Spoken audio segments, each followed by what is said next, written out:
A storm recently blew through the UK and quite a lot of people lost power to their houses.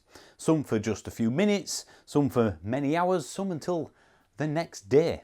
Now, having a home battery, it's often perceived that you have essentially a power backup in the event of a power cut.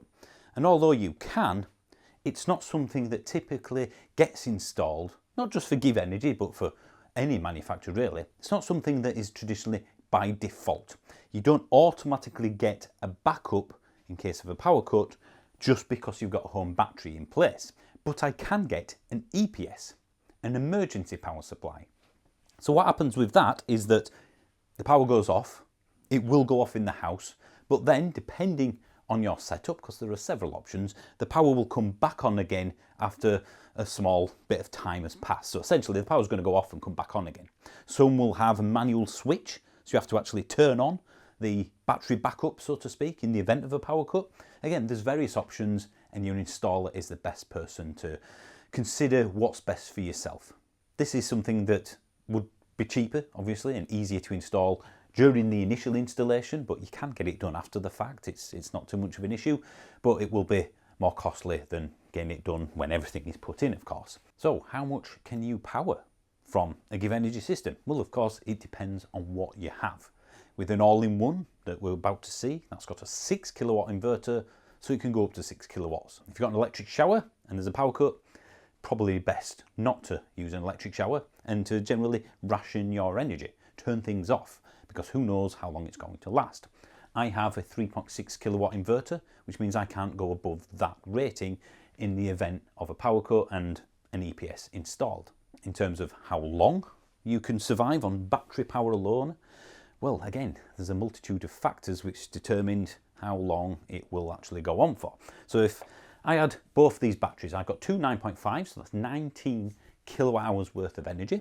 If they were both full when there was a power cut, then I could probably, with rationing, last 5 days, 6 days. We are a full electric household. I would either have to turn my heating significantly down or off, so I could have heating for a day or so, or maybe two, or turn it off and extend that. You would turn things off, obviously, because you think, well, I don't know how long this is going to go on for, and the less you use, the longer it will last, of course. It's just my luck that in the event of a power cut, my battery would probably be at its lowest when the power went off. So I charge mine up, certainly in winter when there's not really any solar anyway. I charge mine up at night at 11:30. So that's usually when it's at its very lowest, because the house is powered by the battery and then the cheap nighttime rate comes in and it charges back up again. So sod's law, about 11:15 at night, power cut, and then I would have very little left. In that event, then it wouldn't last very long at all, of course. Now in the GivEnergy app, you can set a reserve. It's typically right at the bottom, so you can use the entire battery, but you can set it to 10%, 20%, 30%, 50%, 60%, whatever you want. So if you think, okay, there's a storm on its way, we might have a power cut, I'm going to put mine up to 50%, 60%, because that gives me a good buffer to use just in case there is a power cut. Right, now let's go and have a chat with somebody who's just experienced this very thing with an all-in-one from GivEnergy and Gateway. This is Harry, and this is the Gateway I mentioned, the UPS. The all-in-one is tucked away at the other side of the garage, just after believers, it's definitely there. So, effectively, you've had power cuts in the past, and I think it was what? Several? 6, 7 hours? Yeah, some big ones, yeah. So, how has that worked? Then, essentially, because it's a UPS style, it should just... Well, did you even notice? I didn't, no, I didn't. It was... The longest one we've had was in the summer. We had, right. Yeah, as strange as it may be. Yeah. Gosh, it did summer. And it was electrical cable in the ground, so they had to dig the cable out. It had melted, as it does. So this is works that were planned, or...? No. It just started smoking out the ground. Ow. So the entire of this cul-de-sac, which is about 20 houses maybe, we were all off, yeah. So... You were on? I was on, yeah. It was fine. I didn't notice a difference. I still had internet and things. We do have power cuts, because I don't live that far away from you, but...